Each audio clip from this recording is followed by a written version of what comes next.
Olá,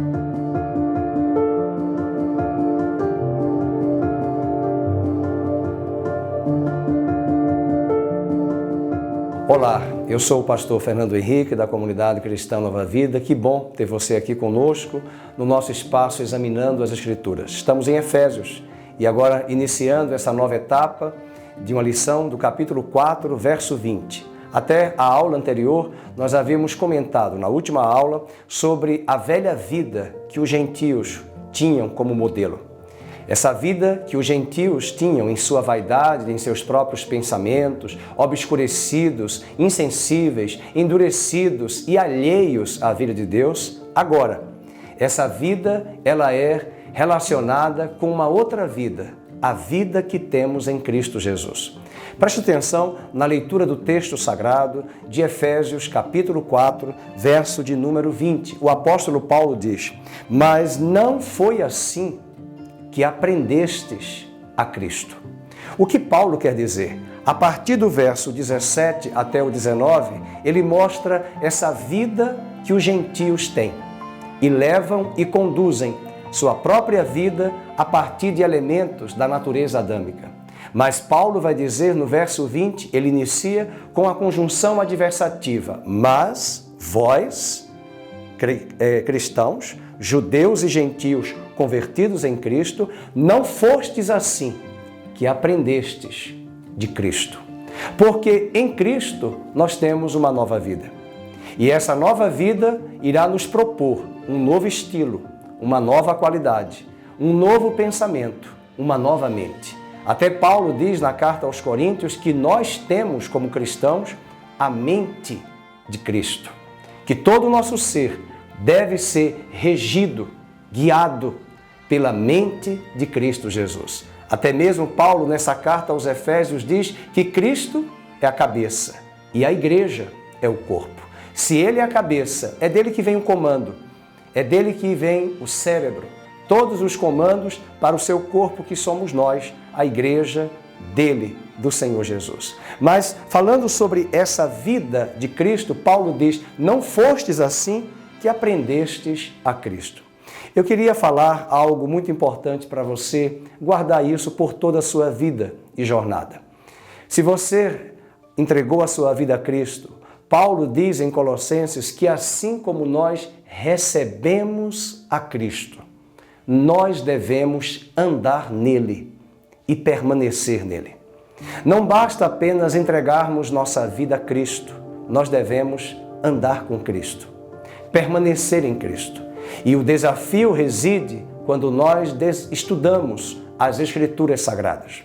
Cada vez que eu e você aproximamos-nos dos textos sagrados, das Escrituras Sagradas, a palavra de Deus nada mais é que o Verbo vivo, Cristo, que sempre viveu na eternidade. No princípio era o Verbo, a palavra, e a palavra estava com Deus, e a palavra era Deus, e todas as coisas foram feitas por intermédio dele, e sem ele, a palavra, nada do que foi feito se fez. Esse é o prólogo do Evangelho de João.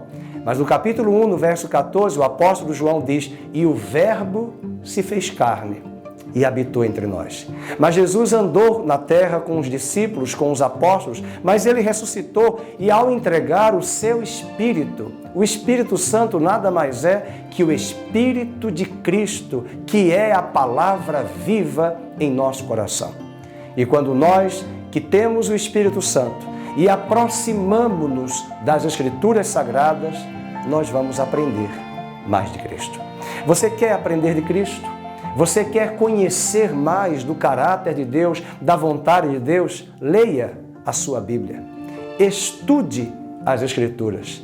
Em João capítulo 5, Jesus disse: "Examinai as Escrituras, porque elas testificam de mim a meu respeito."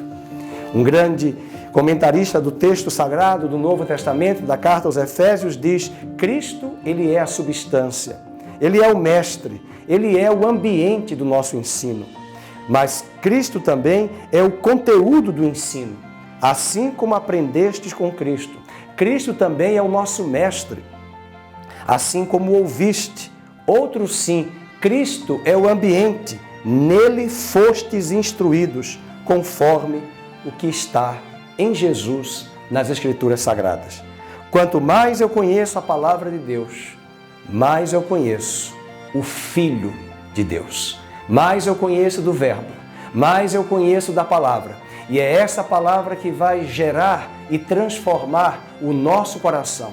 Nós já somos salvos em nosso espírito, em nosso homem interior, nós fomos justificados em Cristo. Mas o apóstolo Pedro diz que nós devemos desenvolver a nossa salvação com temor e tremor. E aguardamos naquele grande dia a nossa inteira santificação, onde o nosso espírito, a nossa alma e o nosso corpo serão plenamente conservados, íntegros e irrepreensíveis até a vinda de Cristo. Isso é um processo, isso é uma jornada. O nosso alvo é sermos parecidos com Cristo. Em Romanos 8, 29, o apóstolo Paulo diz que para isso ele nos predestinou para sermos conforme a imagem do seu Filho primogênito, que é Jesus. Quantos anos você tem de vida cristã? Quero fazer essa pergunta. 1 ano, 2 anos, 3 anos? Alguns anos iniciais, a Bíblia diz que nós somos bebês, neófitos. Você sabe o que é neófito? Neo, novo. Fito, filho. Um filho novo na fé. Mas à medida que os anos passam, à medida que eu e você congregamos em uma igreja sólida, que estuda a palavra, que ama a palavra, uma igreja apaixonada por Cristo, apaixonada por cultuar a Deus, a expressar em um culto sagrado ao Senhor e ter como premissa a palavra, não apenas no culto, mas em casa, no dia a dia, a leitura. A fé vem pelo ouvir e o ouvir a palavra de Deus. E a partir dessa leitura, desse estudo, regado por oração, adoração, louvor, intercessão, essas práticas da vida cristã, o caráter de Cristo, a imagem de Cristo vai sendo formada em nós. É isso que Paulo está falando desse estilo de vida. E como nós agora estamos em Cristo, Paulo diz, verso 21, se de fato tendes ouvido, a fé vem pelo ouvir. É preciso ouvir a palavra. Além disso, ele diz, e nele fostes instruídos. A igreja é o lugar de instrução, é o lugar de ensino. Existe a escola bíblica na igreja para estudar a palavra. O púlpito não é lugar de piadas. Púlpito não é lugar de gracejos. Púlpito não é lugar de falar de esportes. Não é lugar de trazer ideologias partidárias. Púlpito é lugar de explanação e exposição das Escrituras Sagradas. Púlpito é lugar de fazer a exegese, trazer à tona o que os textos bíblicos trazem. Qual a perspectiva do autor daquele texto? Qual o pensamento daquele texto? E quando mergulhamos nesse texto sagrado, com certeza o Espírito iluminará e trará de forma exegética, com os princípios da hermenêutica, da interpretação, sem trazer interpretações particulares. É nesse momento que a palavra vem, pura, santa, sagrada, para edificar o nosso coração.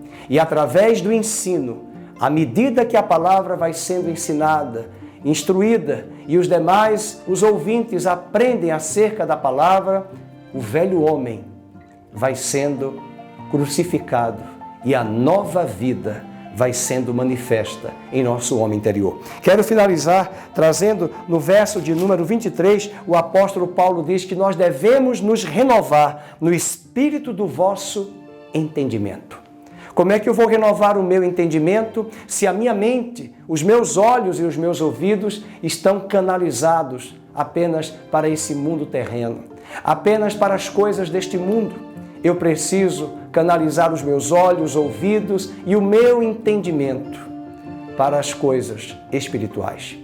E como o meu ser de essência é um ser espiritual, na medida que eu renovo o meu entendimento com a palavra, essa nova vida em Cristo haverá de ser manifesta. É esse o meu desejo, é essa a vontade de Deus para a sua vida.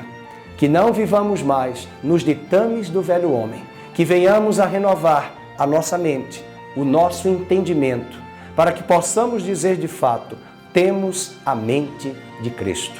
E na medida que somos instruídos, ouvimos e aprendemos da palavra, mais parecidos com Cristo vamos estar. Deus abençoe sua vida e seu coração e guarde o seu alvo até que a imagem de Cristo seja formada em nós. Até breve no nosso próximo encontro.